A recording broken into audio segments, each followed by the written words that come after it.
One of our viewers, Cam2162, recently commented and shared with us that she has been diagnosed with an autoimmune disease and is looking for a little bit of help when it comes to preparedness. She said, yes, her spidey senses are also tingling and we just need to be ready for what's going to happen. So in today's video, I'm going to get really personal with you and share how I prepare to accommodate the unique needs that come with having multiple sclerosis.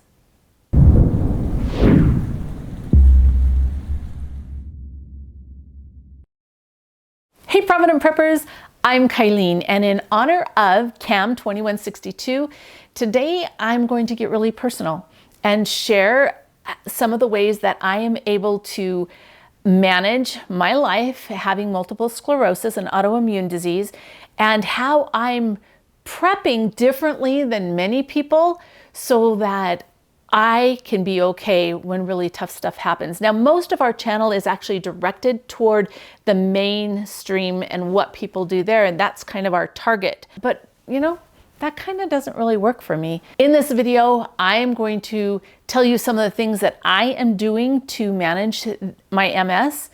However, I am not a doctor. This is not intended for you to change whatever you're doing with your autoimmune disease. I'm just a girl talking and just sharing what I do. So please don't take this in any way as medical advice. So let's first of all talk about my physical limitations.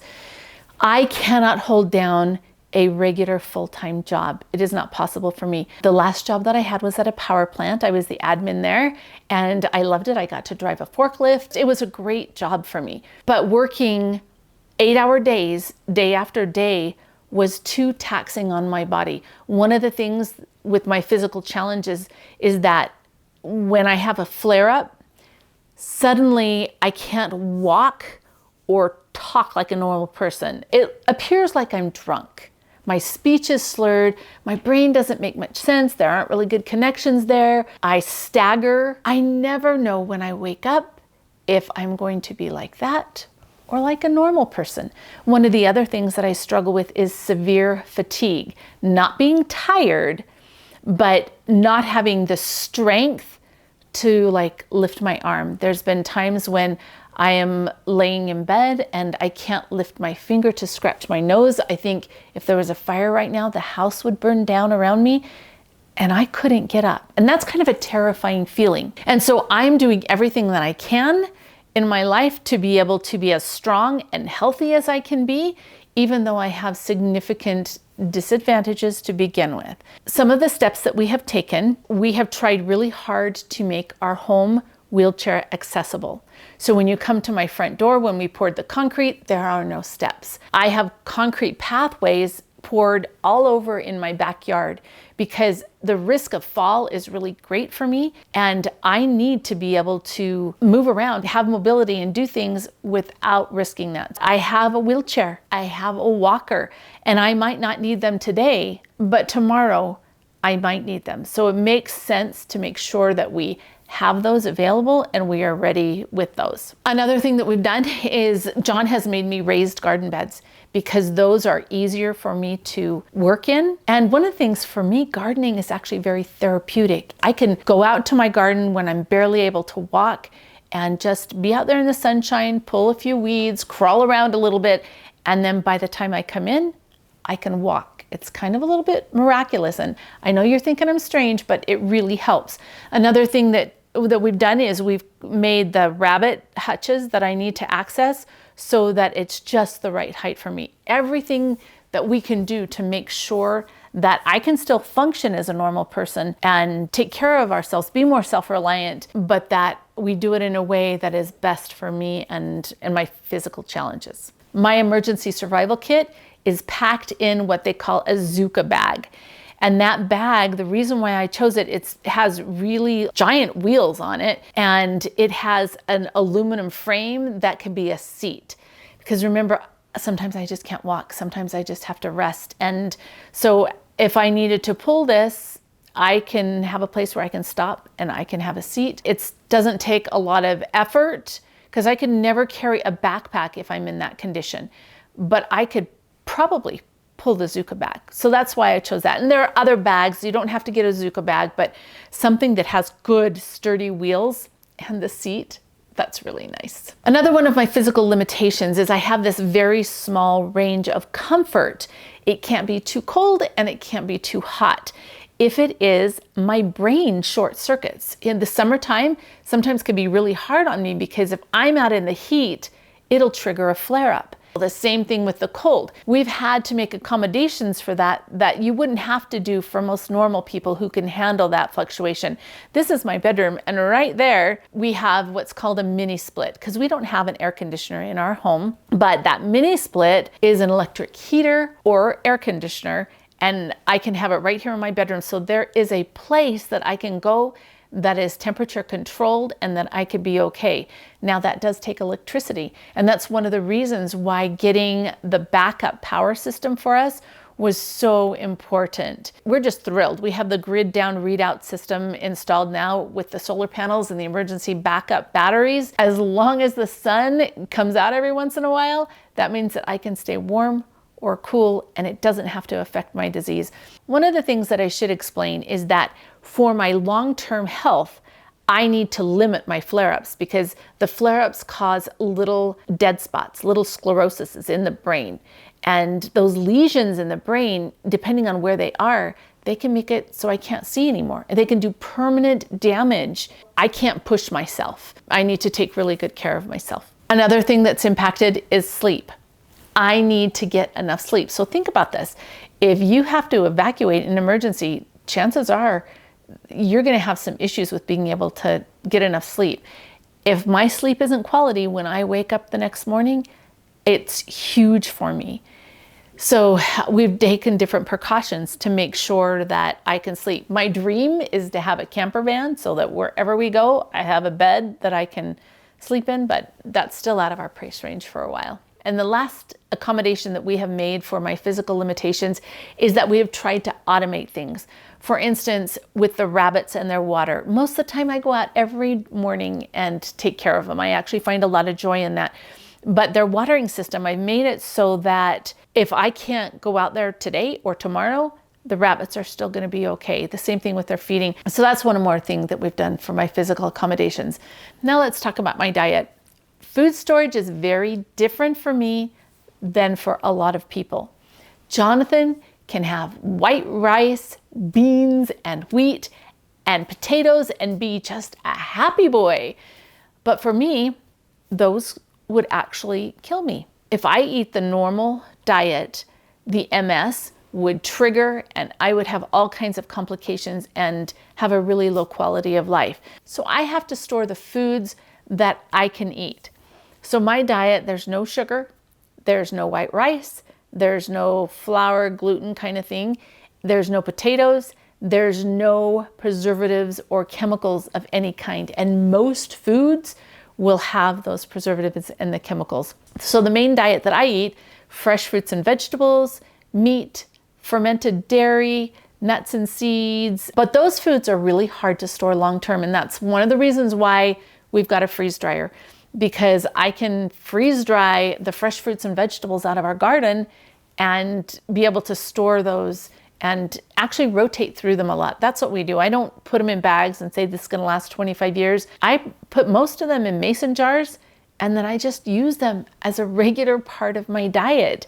It's really important that I take extra precautions to make sure that I have the food that I need, because if I depend on anybody else, that food could cause problems with my condition. Now let's talk a little bit about chocolate. Yes, I love chocolate. I totally love chocolate. I have to be really careful about it. But one of the prescriptions that my neurologist had given me was Ritalin. And the purpose of the Ritalin was so that when the fatigue kicked in, I could take one and it makes my brain work faster, which in turn would mean that I could use my body.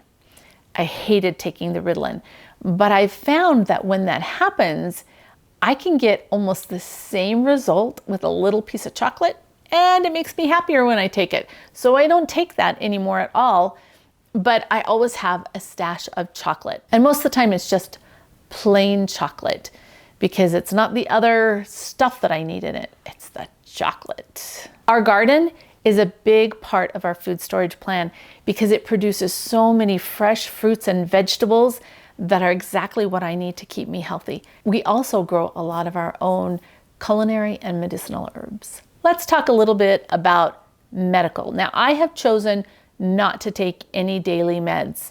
That's a very personal choice, and it may not be the right choice for you, but that's the right choice for me. But there are meds that I have to have in case I have a flare-up. When I have a flare-up, I need to take a course of steroids in order to reset my body so that it doesn't continue and become something really bad. So in my storage, my physician has written prescriptions so that I have the right steroids that I need for whenever I have a flare-up, and I don't have to worry about running in my condition to go get them. So that is really important to me. Another thing about my autoimmune disease is that if I get sick with anything else, it triggers the MS. And so it's like this vicious cycle. So I have to be really careful to stay healthy.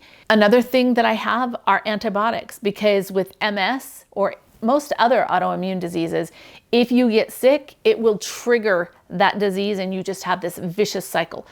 I don't take antibiotics on a regular basis at all. I try not to, but if something happens, I need to take that antibiotic and reset things. Store some supplements. I stock a lot of herbal remedies and different supplements that I may need to take care of my condition naturally and help my body to be healthier and be strong enough to handle what's coming. With my autoimmune disease, I have to be super careful about stress because that will trigger a flare-up. Now let's talk about this. A mom of 11 kids, 22 grandkids, a full-time job, and a host of other responsibilities. My life can get a bit stressful. So I have to be really careful how I manage that stress and be able to let things go and not worry about them, not worry that my house isn't as clean or that I haven't lived up to somebody else's expectations of me. I have to just learn to let it go. And then with all the craziness in this world, I mean, wouldn't it stresses all of us out. So I had to be careful not to spend too much time watching the news or worrying about things, just enough so that I know what's happening, know what I need to do, but I gotta let it go. And my faith in God is one of the biggest blessings because I can't control a lot of the stuff that's going on, but God can. I know He's in charge. He's in control, and I can turn it over to Him and let Him be in control. And in turn, that helps me manage my health better. Let's talk about relationships because relationships are huge when it comes to managing my autoimmune disease. John has been an amazing companion and husband and help in this because when I can't do anymore, he'll just lay down with me and watch a movie. And sometimes that gives me the strength to go on. But he's done a really good job of always being there for me. I talked a little bit about my kids. I also have a few really good friends who have my back. And it's a great relationship because I have their back, but I know that whenever I'm in trouble, they will come to my rescue. And just knowing that means I'll be okay. I don't even have to use it. It's just knowing it that there's somebody who I can call who has my back. So work on those relationships. It means putting yourself out there because it's embarrassing for me to act like a drunk woman, talk like a drunk woman, not be able to do things that normal people do. It's hard. It's hard to admit that I need help. But as we are vulnerable and we put ourselves out there and build these relationships, it just blesses our lives so much. So I would strongly encourage those of you out there who have the same thing, put yourself out there, build those relationships. And then the last thing that I want to talk about is hope. We have to hold on to hope because that's what can see us through. And a lot of times with autoimmune diseases, we have a chemical problem in our brain where there's a lot of depression. And so we consciously have to focus on hope. We need to have fun. We need to laugh. We need to play. We need to do all those things that make it life worth living because it is worth living. And yeah, I'd rather not have MS, but let's be real. Everybody's got to have something. At least this is what I have, and I'm learning to manage it. The other thing about hope is, we talked a little bit about it, knowing that God is in control, building my faith, trusting in Him, and recognizing that He has a purpose behind everything. If I didn't get MS, I wouldn't be here talking to you. I wouldn't have this channel. I would still be working at the power plant. But all of this came because we were forced to modify our lives and look outside the box and find a way to support our family without having me go and work a job that was every day, 5 days a week. When I start having stinking thinking and my brain wraps around fear or thoughts that are depressing, I have to square my shoulders and I say, no room for the enemy of my soul. And just that saying helps me to say, no, I won't dwell on bad thoughts. I won't be fearful. I will be positive. I will make no room for the enemy of my soul. And for me, that has been incredibly helpful. Cam 2162, I hope that this has been helpful for you. And I hope that you realize that your new diagnosis doesn't mean that life is ending. It just means that things need to change a little bit. And like in our case, it changed for the better.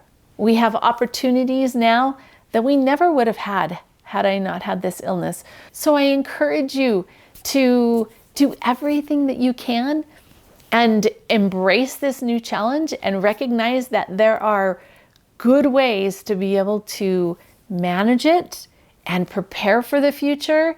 So for the question of the day today, for all of those of you who have physical challenges, I would love it if you would reach out in the comments and share what you are doing to manage those challenges and to prepare regardless, to keep your spirits up and to make the world a better place because you're in it.